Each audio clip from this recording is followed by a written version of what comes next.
Good evening and welcome everybody to a conversation with Emily all around mindfulness. It's great to have so many of you on the call this evening. I can see you arriving thick and fast in the chat box to the side. One of the things I'd like to say at the top of this call is if you have questions as we're going through, please just type them in to the little chat box on the side there, and then I can answer those questions as we're going through and bring Emily in to answer those questions as we're going through as well. We plan to spend roughly an hour on the call this evening. It might go on a little longer, giving us a little bit of space to do that, but the plan is to spend about an hour sharing all things mindfulness and pulling all the juice out of Emily's mind as we have this conversation, and also talk a little bit about the events happening on the 4th and 5th of April that Emily will be delivering for Animas, and sharing with you, if you'd like to come and join that, how you go about doing that. So before we begin, why don't I ask you to just introduce yourself to us, Emily? Hi, so lovely to see so many people on the call. Yes, Emily Johnston, what can I say? I have been with Animas for quite a while as a trainer, and as it were, I trained with Animas when they were called the Smart School, actually back in 2011. Wow. And yeah, it's been a long time, it's amazing. And then I came back. I started my coaching career, as it were, at that point, and my aim really was to use it in a sense with well-being, because I was at that time also running well-being workshops, bringing mindfulness practice into that, and I wanted to bring coaching into that as well, and also doing one-to-one work. Then maybe 4 or 5 years after that, I was still involved with Animas as a mentor at that point, helping mentor students. And I saw a window of opportunity. I think Nick put out a kind of request saying, would anyone like to run a CPD? And I was like, yes, I absolutely want to run a CPD on mindfulness in coaching, because it was an absolute no-brainer to me. The combination of mindfulness and coaching, both for the coach and for the client. So I sat down and wrote that over a few days, tweaked it, edited, and then started running the mindfulness and coaching courses, the CPDs, and then on the back of that, came in as a trainer for the DTC as well. So it's been for quite a few years now. So yeah. Yeah. So you came in first of all to run the mindfulness certificate, and then moved on to training on the diploma in transformational coaching. Indeed. Lovely, absolutely. lovely. Yes, yeah. So I guess a question for a lot of people might be, when we talk about mindfulness, what is it that we mean? How might you describe what mindfulness is? It's a real buzzword, isn't it? It's a massive buzzword at the moment in all sorts of different areas. I learned mindfulness long time ago, before it was popular, and in fact at the time it was considered really quite weird. Sort of hippie thing to do. So what is mindfulness? At the moment, I would say predominantly when people talk about mindfulness, they say, oh yeah, it's so relaxing, it's so lovely. It's not about relaxation though. Relaxation might be a byproduct of being mindful, but actually to be mindful is to be completely present, to be focused in the moment, paying full attention with intention. And also to not be judgmental in that space as well, to not kind of be criticizing or overthinking or having more commentary or listening to the commentary. The commentary will always be there. It's whether we listen to that commentary or not, or whether we are actually just present with our experience in that moment. And when we are present with our experience in the moment, then we are being mindful. Whether that's the washing up or speaking to somebody, or writing an email, or walking down the street. So with this idea of being present in our experience, whatever that might be, that's where we start to come into this idea of being mindful. And you said something really interesting there. You said paying attention with intention. And I was just curious about what is meant by paying attention with intention, or what is that intention that we're using to pay attention with? Yes, so we could have, I suppose the definition needs to be here in that we could think of mindfulness as a practice that we simply do, paying attention in the present moment to whatever we're doing.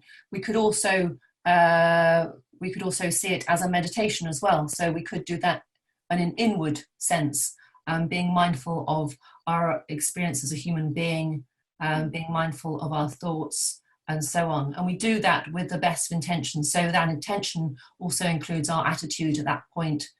An intention is not looking for a result, which can often be the case. We can often strive to get to results and I want to get some relaxation. I want to really, focus my attention and get to a certain point.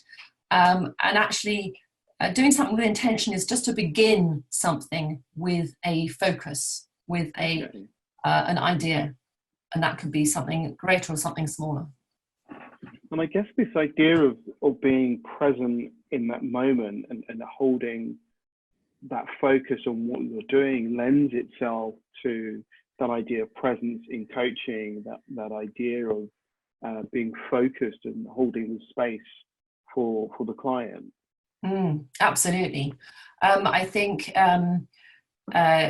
coaching and awareness are synonymous in coaching. They're almost the same thing. We, in coaching, our goal with our clients is to raise their awareness. And it's only when we raise awareness in the client that they start to see what might need to change and what they can do to change and what they would like to move on to, and so on. So our goal as coaches is often to raise awareness in our clients, and mindfulness is a wonderful way to do that, to start to notice what's going on in the emotional field, or to start to notice the thoughts that are coming in that are repetitive or limiting. And that goes the same for us as coaches as well. We need to be in that space and be aware, be fully aware of what's going on for us, in order for that, our own stuff, not to filter into the coaching space, for our own thoughts and feelings and memories and so on to come into that space and dilute the coaching that's going on. So in a sense, or part of what you're saying here is that being mindful or using mindfulness practice allows us as coaches to become aware of what's ours and how we might, I would talk about bracketing that. We might not talk about that in mindfulness, but I might say you might bracket that stuff that's yours unless it's useful in the space, so it doesn't pollute, as you said, the coaching space. And there was something really nice you said there about being aware of what's in the emotional field. And I kind of was like, I love that idea that there's this field of emotion that exists. Not so much a field of, I suppose there could be a field of trees and grass and kind of looking out into the field, but I suppose we're talking about that kind of space and what's between us and our clients, or with us, and the emotion that sits in that, and how we can, I guess, begin to think about or notice that emotion. Absolutely. That brings to mind, actually, when you talk about that, brings to mind something I do with clients is and I work a lot with teenagers. One of the aspects I do is to bring awareness, is to help clients to think of their emotional field like a landscape. Because emotions are so like the weather. They come and they go, and it's very changeable. It can be very heavy, it can be very light, and so on. So I explore with my clients the sort of landscape of their emotional field, and that can often be part of a mindfulness exercise to sit and notice what's going on for themselves emotionally, and to almost visualize that as a landscape of weather.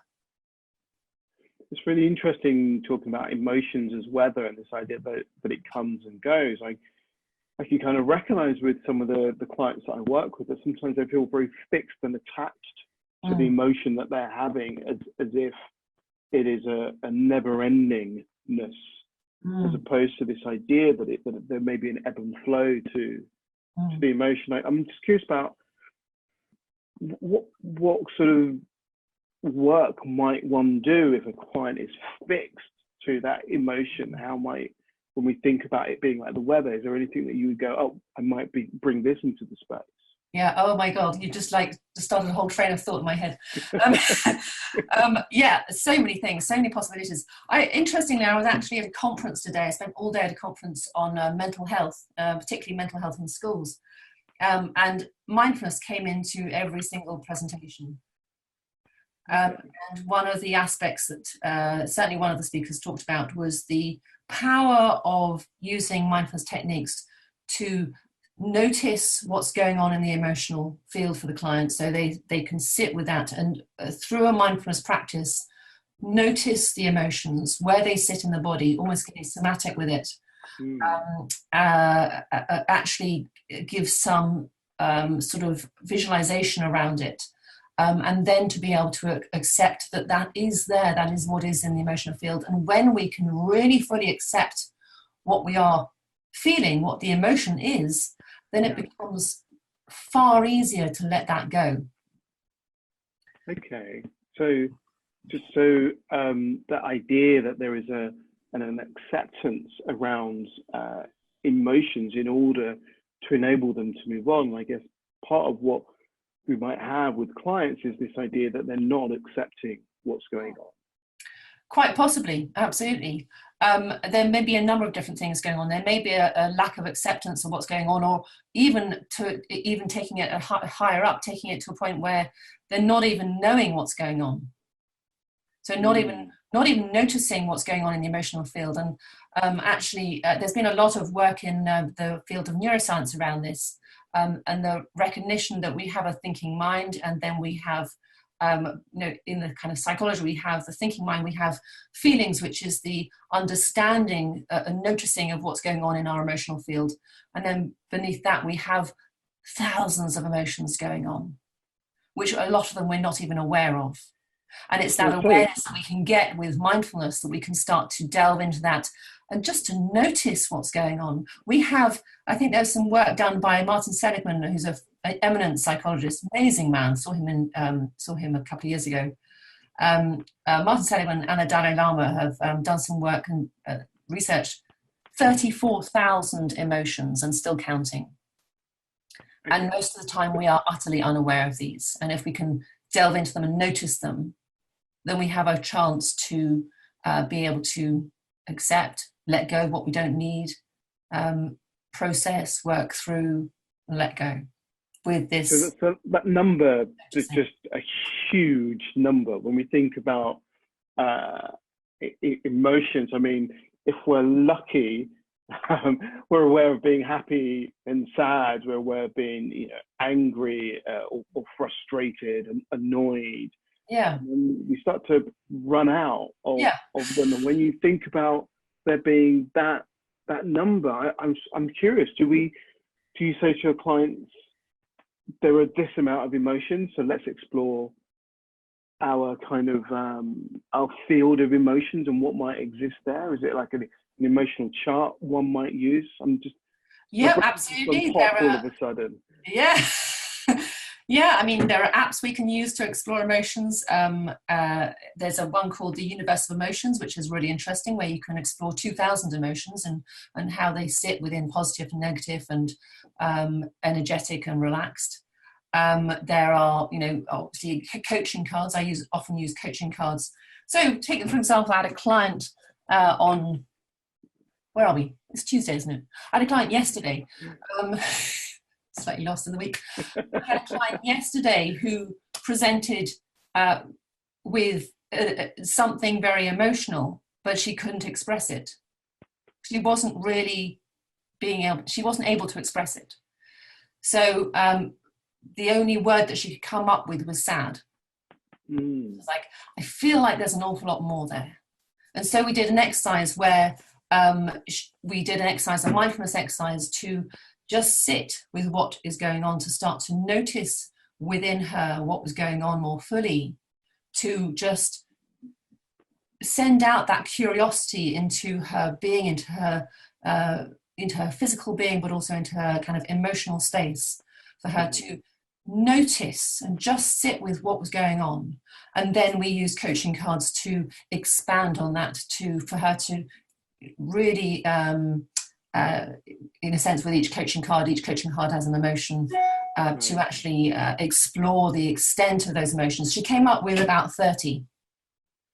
It was making me think, as you were saying that often we're not aware of the subtlety of the emotion that we're feeling. And I think that can be one of the real challenges for us, is that we get caught in an emotion, but not kind of going, well, what's the shade of this emotion? It's a bit like, you know, when you if you're an artist and you get a color palette out, you may have one or two colors. You may have 5 colors, but then you can get really deep into your art and you open it up and there are hundreds of colors in there. It's like kind of enabling our clients to really notice the kind of the shade and the texture of those emotions that they might be feeling, so they can begin to notice that they are different. Yeah, absolutely. Yes. And quite a lot of this emotion just happens in the unconscious mind, and it's in the subconscious it's going on. And when we pay attention to it and start to notice it, then we can start to bring it into the conscious mind and start to have more understanding about it, and start to explore where those might sit and where they might come from, and start to be able to also accept and let go. Something occurred to me next speaking now, it's gone now. Okay. Oh, that's another thing. So we can take like any moment in the day, and I'm sure we've all experienced this, that sort of sense where you notice that maybe your jaw is tight, or your shoulders are clenched, or you've got a funny tummy, a funny feeling in your tummy, or your breathing is shallow, or you notice often in the physical something happening, and you're like, what's that about? But quite often we don't give ourselves the time or the space to really sit with that, to notice in a non-judgmental way, and that's very important, to notice in a non-judgmental way what is going on for us, because we don't have the time, or we are critical of ourselves, or whatever that might be. But when we can be mindful of that, then we have the opportunity to change the state and to move forward. That's really interesting. This kind of really reminds me of, or it reminded me, you were talking about the body there, of the sort of somatic work that somebody might do to kind of tap into what's happening in the body, and using that as perhaps the stimulus for exploration, or asking the body, you know, if it was to put that into language or shapes or colors, what that might be. So I'm curious about the connection there, sort of with mindfulness and with somatic work. I would say there's definitely a crossover. Yeah, absolutely. There's definitely a crossover in noticing emotions and noticing sensations within the body. I mean, you know, one of the key aspects about mindfulness is that our emotions and our thoughts can be in the past or the future, but our body is always present. So our body is an incredibly powerful tool for bringing our attention and our awareness into the present moment. If we just sit here in this space right now and just notice the weight of the body sitting on the chair, notice how maybe the clothes are fitting on the skin, maybe notice what we're seeing, maybe notice what we're hearing, we're instantly brought right now into the present moment. Yeah. And our body reflects so much of what we think and what we feel as well. As you were saying that, I was kind of thinking, you know, how am I feeling? How am I sitting? What am I noticing? And I'm in the office as we're doing this call. I'm just noticing the staff around, sort of cleaning the other offices and moving around me. And I'm sure some of you are picking that up in the sound as we go through too. So that's just really interesting, kind of going, how do you, you'll notice, you can see some of the stuff in the background there. So kind of that you know, when we become aware of that, there's a part of it that goes, you know, is there the possibility of becoming overwhelmed by noticing all of what's happening around us? Yes, absolutely. I suppose it depends where you do it, but also with practice, we start to be able to hold that, to be able to sit with that. and that's okay. Yeah. That's what I was going to say. I guess it's a bit like when, when you first start coaching, you get distracted by everything that's around you when you're coaching. It's really hard to stay focused on your client. And then they get to the point where, everything's going on around you, but you're in a bubble with your client in that moment. And I guess that the practice of it enables the skill of it to develop.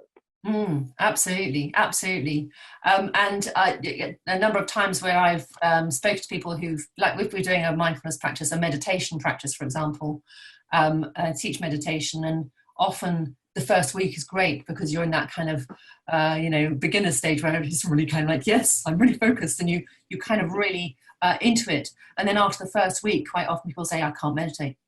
He's gone.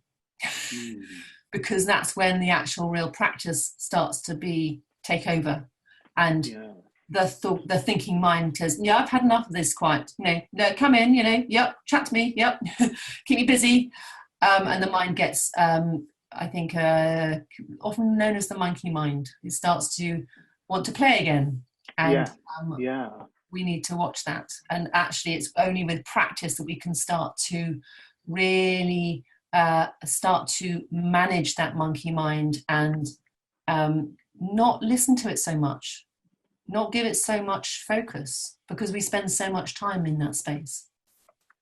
So I want to come back to the monkey mind, but before we do that, I just want to, as we were talking there, I was sort of aware of those jumping from talking about mindfulness and meditation and somatic and monkey minds, and it's that how would I go about describing mindfulness to somebody who's never come across it? And I'm just kind of, I'm going to maybe do an exercise with them around being mindful. I might become aware that there's something there for the client, but before I can introduce that into the space, I might want to describe, saying, there's this thing that we can look at to explore.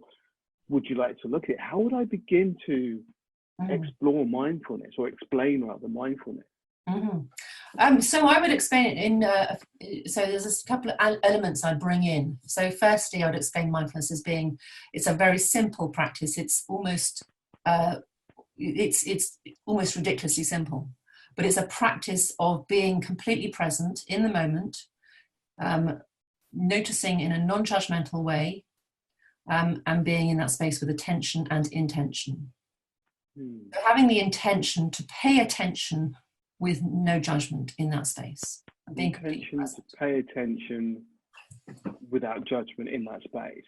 Yeah. Okay. And then we also have the aspect of what I would say is mindful living and mindful meditation. So mindful living would be the way that we might do the washing up mindfully, or we might eat our food in a mindful way with complete attention and focus, and not being distracted by anything else. Or we might have a conversation mindfully, paying full attention to that person in that moment, hearing, listening, active listening, and so on. Whereas mindful meditation would be the same practice, but inward. Okay. The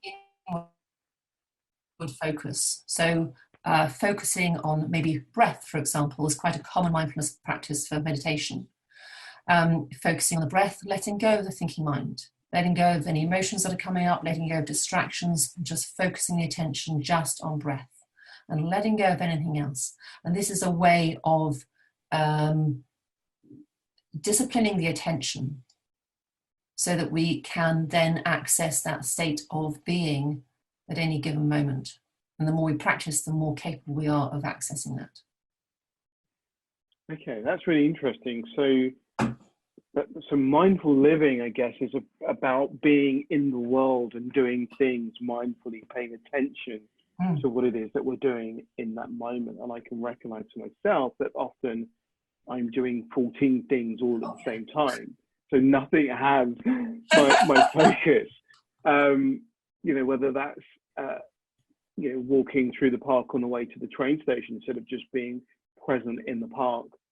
I'm also thinking about, what time's the train? Will I get a coffee before the train comes? What's my first meeting? and all of those things are happening as opposed to just being kind of there in that moment. And I guess that's part of the sort of the kind of modern living as well, kind of feeds into so much going on around us all the time. Absolutely, absolutely. I mean, we are constantly distracted by, I mean, phones is an absolute, obvious one.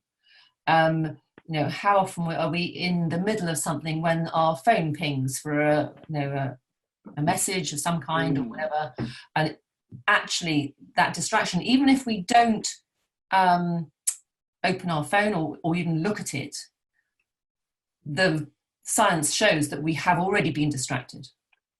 Well, yeah, I mean, that's really interesting, because I know that over the last couple of years, I read a lot of stuff about productivity. I got into this kind of, how can you do more and get more done, and then realized that actually it's about doing less in order to get more done, as opposed to doing more to get more done. And a lot of the stuff I read was talking about, if you've got notifications on your screen popping up and going past, even if you don't read it, that moment, it pulls you away from what you're doing, and then it takes you moments to get back into what you're doing. When you add that up across the day, it talks about how much time you're allowing to be stolen by these things that you perceive as helping you. Absolutely, yeah. And we live in such a fast-paced world, and the expectation is that we should be able to do 14 things at once. Yeah. But actually, it's been proven that that's actually not. It's just not efficient. It really isn't efficient. It's not the way our brains are designed to work. I can't remember the name of the author, but there's a book called Deep Work, and it's very much about how, instead of trying to do lots of things at the same time, how do you set aside a day to do a single thing and just allow yourself to really become immersed in that single thing that you are doing. And that sort of, as I think about it, it feels like a mindfulness practice, but I hadn't noticed that before when I was reading the book. Yes, and actually, talking about it now, also that's actually something that came up again on this course I was doing today, and has come up before. The very act of being in flow is utterly mindful. And when we are in flow, we're not distracted by other things. Like you said, when we're coaching, when we're in flow as a coach, we're in that bubble, we're in that complete focus, and there's nothing else distracting us. We don't allow anything to distract us in that space. There is a sense of determined attention. That is attention with intention. Yeah. So when we are in flow, we are utterly focused. And we are mindful in that space. But how often are we in flow? Are we in flow when we do the washing up? Are we in flow when we walk to the station? Are we in flow when we speak to the guy at the coffee, speak to the barista? Are we in flow when we are sitting in a train? We could be, but quite often we're distracted. I was actually talking to somebody the other day about flow state coaching. Her name escapes me. Of course it escapes me. But she trained with Animas a few years ago. She's also a mountain climber. And she talks a lot about the idea of when you're climbing, you get into this flow state. And now they're doing some work around how do we coach people to tap into their state of flow so they can kind of experience that and notice what happens in the world around them when they get into that flow state. Absolutely, yeah. And that flow state is really, the kind of qualities of it are that sort of sense of you lose track of time, you lose track of sort of space, that sort of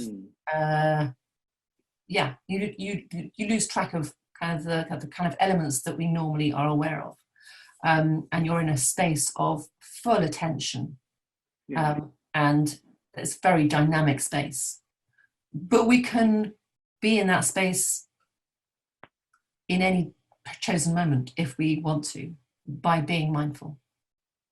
That's interesting. So by having that intention around our attention, that we can shift ourselves into a flow state.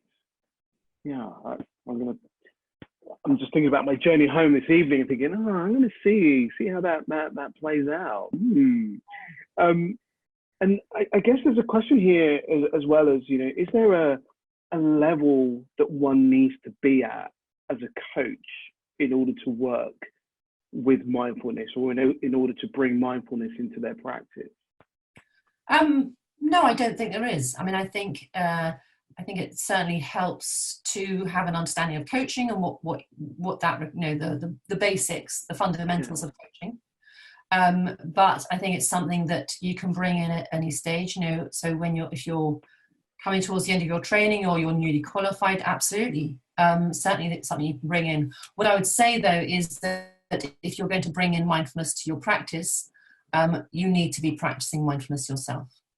So there needs to be your own practice of mindfulness in order to bring it in for your clients. Because if you're not practicing mindfulness living or mindfulness meditation, or preferably both, then you don't have you may not have the understanding of what your clients is experiencing when you are asking them to do mindfulness practices. Okay, so what would be then a kind of a beginner's exercise that would enable us, either with our personal self or with our client? Our personal self? I'm not sure what I mean by that. Ourself. What would be an exercise that we could do that would begin to enable us to practice mindfulness? So there are lots of mindfulness practices out there on the market. Lots of apps you can go onto, like Headspace or Calm or Insight Timer, that have lots of meditations and mindfulness practices on them that are really, really useful. But a very simple one would simply be to, when I do the mindfulness course, we do a lot of practices of different types of mindfulness practices, both living and meditation. And one of the simplest ones is really just to sit and we close our eyes, so that we're so distracted by our vision. We're such visual people. So it can be really useful to close the eyes and then to come into our self, come into our body. As I said before, the body is always present. It's a great way of bringing our awareness into the present moment and taking it away from the busy mind. So coming into the body and just sensing how you feel in the moment. Feeling the body sitting on the chair, feeling the sensation of the feet on the floor, the feel of the clothes on the skin, the breath coming in and going out. And then maybe just allowing your attention just to sit with the breath. Just allowing your attention to notice the breath coming in and going out. Maybe choose a point at which you feel the breath. Is it in your lungs? Is it in your throat? Is it in your tip of your nose? Just to sit with that sensation of breath coming in and going out. And if a thought comes in, just let it go. Bring your attention back to breath. Keep bringing it back to breath. And then after a short while, just come back into your body again and opening the eyes. This is really interesting, because as you were going through that, it really reminded me of hypnotherapy or hypnosis, and how when we explore trance work with clients, and from the language you were using there, I was kind of going, oh, that's really hypnotic language and trance-like language. And then it kind of made my brain go, wow, okay, so we're talking about mindfulness. We're recognizing there's mindful living, there's mindful meditation. We can notice that we're tuning into the body, so that there's that element of the somatic in there, the kind of language that was being used in that moment kind of reminded me of kind of trance-like language of the hypnotherapy going on there. It's like there are all these different strands that are kind of overlapping and crossing over. So there's something interesting about how perhaps it's not just explaining mindfulness to somebody using the kind of technical language of it, but there's kind of tuning into what it might mean for you as a way of working, and kind of recognizing that there are all these different sort of avenues to come into it from that somebody might explore. Absolutely, yeah. I mean, it's certainly there are, as you say, definitely elements of this in hypnotherapy, definitely elements of it in somatic, and so on. I would say the difference with the trance work is that it's very much, I would say, it's more within your control as an individual. Mm, mm, It's not going down into that subconscious level so much. yeah, It's more, it's got more awareness to it, more kind of conscious yeah, awareness. absolutely, absolutely. So it's not going down into that sort of subconscious in the same way. But it can also be an avenue to huge spiritual experience as well. So it's as it were the gateway to what can be the gateway to spiritual experience. I remember I think it was the first time I did the mindfulness coaching course, and I had a real skeptic in the room. He was so skeptical, and he was so kind of like, yeah, I don't know why I'm doing this, but I'm here, and we'll see what happens. And by the end of the course, he was like, I've just had the most amazing experience. We also do meditations throughout the whole session, throughout the whole module. And he was like, I never thought I'd experience this kind of depth. It was extraordinary. It was amazing. I didn't know it was there. And my wife's going to laugh at me because she does this all the time. And, she's really going to take the mick. And I'm going to go home and I'm going to create myself a meditation room. And yeah, he got really into it. And then he took it into his coaching work as well. And he found it fabulous. It really, really resonated. I actually remember that gentleman because I remember seeing him, because I think the first one that you did was at it's when we used to train at the Holiday Inn. Yeah. And I remember being around on that module and seeing him at the beginning and kind of going, oh, he's here, that's interesting. Knowing his kind of background, having trained him through the course. And then meeting him a couple of months later and him talking about when he works, when he does on-site work, he checks in and goes, so have you got a meditation room? Have you got a prayer room? Because I've got my midday moment that I need to go and connect it. And he was like, I never thought I would be using that language, but yet it just kind of, as you said, it was a gateway that unlocked something for him. And he was just like, wow, I never knew this existed. So you spoke a little bit there about what you would do on the course, and I'm just curious, as I'm sure some of the listeners are, about, so what are some of the aspects that if somebody was to join the course, what are some of the aspects that they might cover during those 2 days? So I think it's useful to kind of frame it in that the design of the course is such that anyone can come. So whether you have whether you've been doing mindfulness or meditation practice for a long time, or whether you're completely new to it, I designed the course specifically to be a kind of to be okay for anyone to join. So the first day is very much about what mindfulness is and practices, and exploring mindfulness from a viewpoint that is probably quite different from what how most people have explored it before. So if you are experienced, it will be a new insight into mindfulness and meditation. And if you are completely new to it, it'll be like, oh, right, this is what it is. Fabulous. And then some on the first day, but also on the second day, majority of it is around how we work with this with our clients, how we use this with our clients. And that's mindfulness practices in living, mindfulness living, but also using meditations within a coaching session, and when we might use them and how we might use them and what to look out for, and troubleshooting. And I think troubleshooting is a really important element to this as well. So we go through a number of different ways of bringing mindfulness meditations into a session. And we use them for different reasons in different ways. And then, we practice. So day one, I guess, is it's like an entry point into, so what is this? What is mindfulness for the self, I guess? And then day two is, and then how do we use this with others? And you said troubleshooting then. I wrote that down because I was like, ooh, okay. So when we think about, when I think about mindfulness, I don't think about trouble in the same kind of in the same sentence. So it's really interesting to hear you say that. I'm just curious about when you talk about troubleshooting in this context, what is it that you mean? Well, I think to start off with, I think it's really important that as a coach, you are doing the practice too. You have a practice of mindfulness or meditation for yourself, so that you have an understanding of what your client might be going through.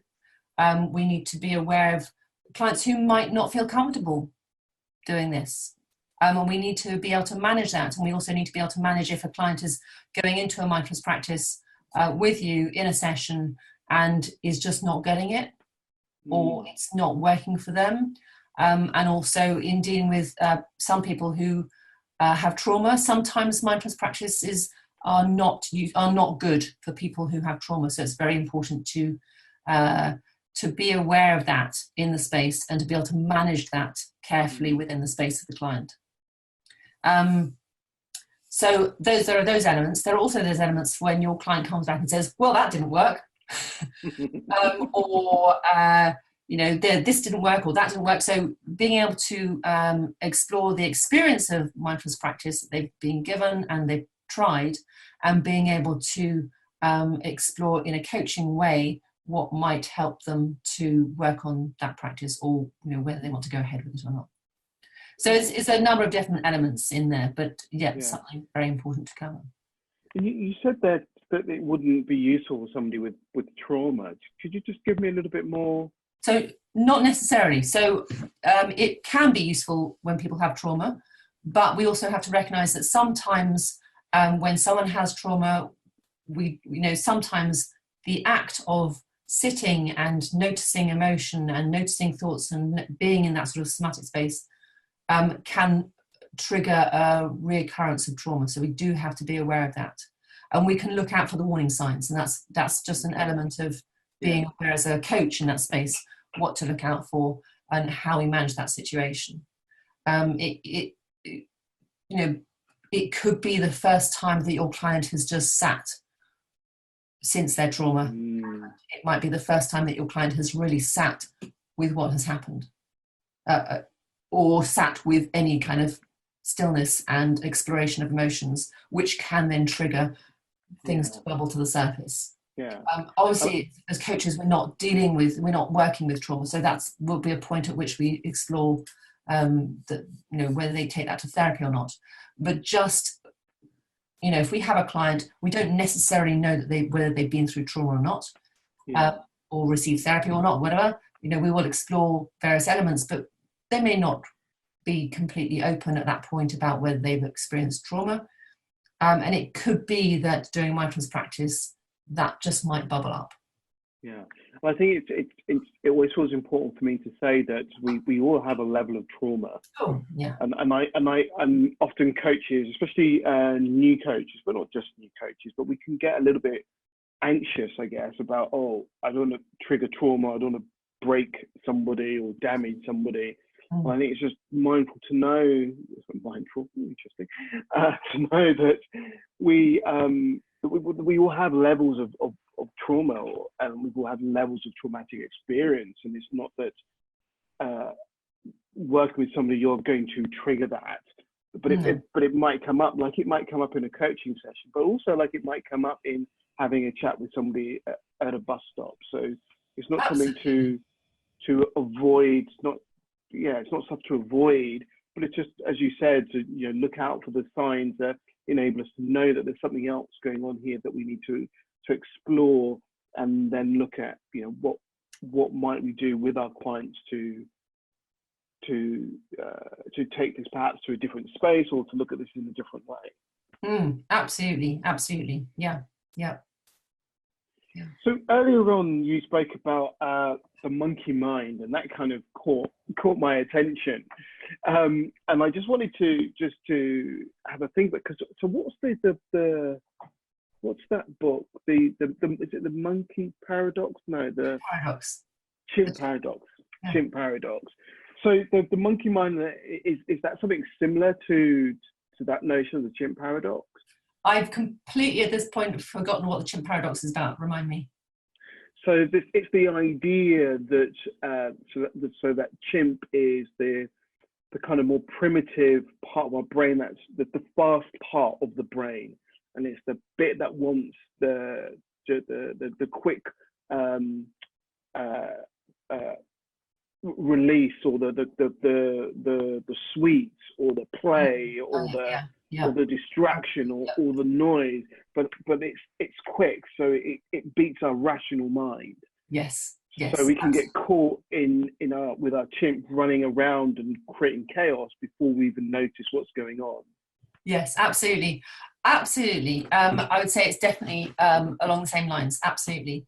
I would say it's also, I would say it's probably a little bit more than that as well. So yes, it's part of that sort of immediate gratification and desire, running after desire and running after the things we want and attaching and all the rest of it. But it's also the commentary, it's also the criticism, it's also the playfulness, the constant chatter that goes on. Yeah. And we all have this, it's a constant thing. But it's how much we pay attention to it. And if we start to not pay attention to it so much, it actually gets quieter. If we manage to move our attention is a little bit like a spotlight in a theatre, and we can have that spotlight on the monkey mind, and that's fine, and it's going on all the time, and it's chattering away, and it's following desires, and it's kind of, yes, oh god, yeah, I would like a coffee, oh yeah, a bit of chocolate, oh yeah, oh, croissant, oh, I really got to speak to that person about that email, oh yeah, and that conversation I had yesterday, it's all going on.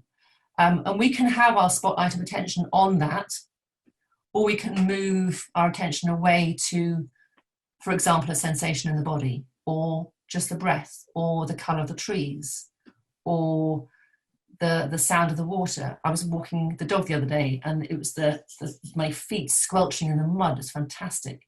But it was a conscious moving away from the thinking mind to the squelching of the feet in the mud. It was the moving attention consciously from one thing to another. And quite often we allow the monkey mind, that chatter, that commentary, to run the day. Right. We allow that to be in control. We allow that to be the thing that governs us, rather than us being in control of our attention and being able to focus it on exactly what we want to focus it on. It's the tail wagging the dog most of the time, but we want to be the dog wagging the tail. That reminds me of something that, what was it that Brené Brown talks about? I think it was what she talked about, is fear driving the car, or is fear in the back seat? Yes, yeah. And this idea about who are you letting drive the car here? Yeah, absolutely. Yeah, yes. And we quite often let fear drive it, or we let that commentary drive it, or that desire drive it, or constant. And it can. The danger with that is that most of the time it's absolutely fine, but sometimes we might have an anxious thought comes in. What if this happens? Or a worry, or a fear, or a doubt, or a very sad thought, a kind of a depressive thought. And if we are not able to move our attention away, or to change the channel, then that monkey mind will take that thought and play and take it down a whole other route. Mindfulness is known to be a really useful tool, for example, for people with anxiety or with depression, because it helps to bring the control back to ourselves, rather than allowing the mind to play the game. I was thinking that it reminded me around sort of the ideas of limiting beliefs, where we're playing this belief over and over and over and over again, and listening to that voice that reinforces that belief, as opposed to kind of looking elsewhere, or as you said, tuning into something else, something different. Yeah. And that monkey mind, that commentary is very habitual. I mean, we recognise it. I mean, I personally recognise it with food. I'm passing the kitchen and I get a piece of chocolate, because that's what I do when I'm passing the kitchen. But actually, when I bring a bit of mindfulness into that space, if I bring my attention to what I'm doing, I'm like, actually, I don't actually need this chocolate. And actually, if I'm really you listening always to my body, do need chocolate. okay, I mean, if I actually really listen to my body, it really probably doesn't want it. Okay. So we do so many of these things because this chattering mind just drives the car. But if we bring mindfulness in, we become the drivers of that car. Yeah. So this sort of work I find endlessly fascinating in how it enables us to work with our clients to bring awareness into the space, and with awareness comes choice, and with choice, then you can begin to go, right, so what do I want to do? And you have ownership and agency, as opposed to feeling the world's happening at you. You can actually make a decision about how you want to respond and react, or respond and deal with, explore the world around you. There was something you said earlier about this work, and how that introduction on the first day is different to normal. And I sort of went, oh, normal. What do we mean by normal? And somebody posted a question here, just kind of going, oh, what is it? What's the kind of different viewpoint for normal? Because they've done an MBSR and an MSc course or courses, and they were kind of going, oh, so what might be different there? Yeah. So mindfulness-based stress reduction is the usual 8-week course, and that's a very standard, it's a very good course. It's a very standard course in mindfulness, which is fantastic. And that's, I would say, is the sort of blueprint for most mindfulness courses. Most courses follow that process. Obviously, we are doing a weekend, so it's not like the 8-week course. So this is, as it were, a starter pack for those who are completely new to mindfulness. This is a starter. On a trip of learning about mindfulness practice. But for those who've already done the mindfulness, either the mindfulness-based stress reduction or the MBCT, or there are so many different ones now, but for anyone who's done a standard 8-week course, this is just a different way of looking at the same thing. And we pick apart, particularly John Kabat-Zinn's definition of paying attention with intention, non-judgmentally. We pick that apart and really view mindfulness through that, from that viewpoint, exploring it quite fully. Cool.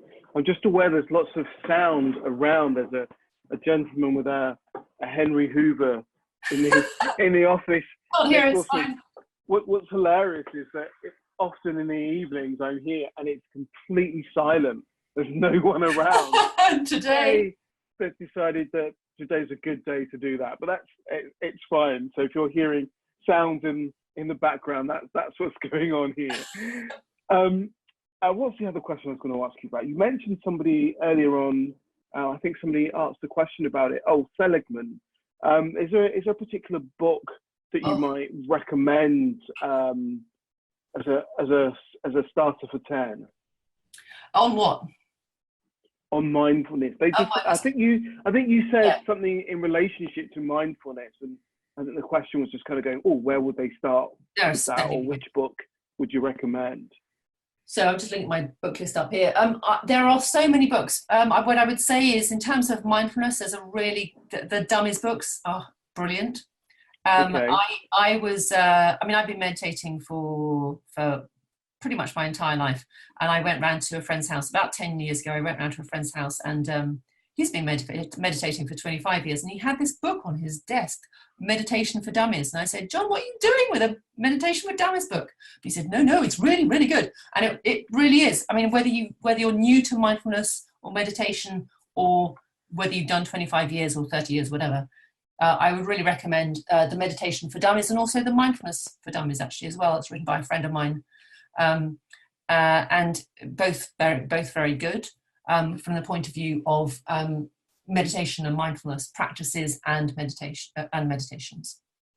So I guess if somebody is looking for things to do with their clients, those are sorts of books that they might begin to pick out. Yeah. But once they get in tune with what it is for them, then they can start to go, well, I can use this with my clients. And I guess that's a lot of what you do on the second day of the course, looking at what are the processes that you might use with your clients once you've kind of understood it for yourself. Absolutely. Yeah, absolutely. Yeah. So Emily, I just want to say it's been absolutely wonderful talking with you this evening. Thank you so much for taking the time just to begin to scratch the surface around mindfulness and meditation, mindful living, mindful meditation. And I know for me, as I leave today, I'll be just kind of noticing what I notice and just kind of taking a step back with that. So thank you very much for that. Get into flow on the train.